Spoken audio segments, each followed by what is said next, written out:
Now let's take a look at DALL-E 2's in-painting functionality, but we're gonna upload a photo to the platform.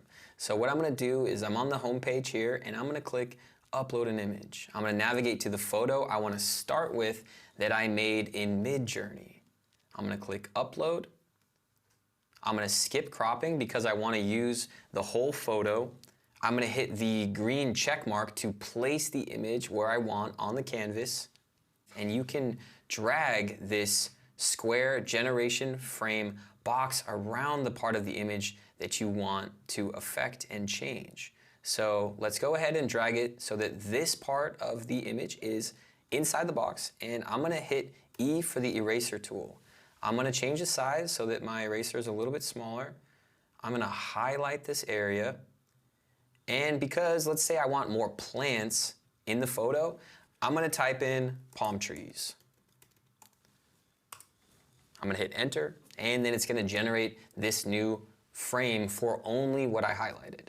Awesome, so here are our example images. We have option 1, option 2, and by the way, I'm clicking this right arrow icon. Option 3, here's another option. So once I've selected the option that I like, I hit accept, and then what I can do is move this generation frame to a different part of the image to do another set of in-painting. Now what I want to try doing is go ahead and using the eraser tool over what we created, and I'm actually going to go higher on this option and kind of widen it at the bottom. And I'm going to say a modern all-white mansion.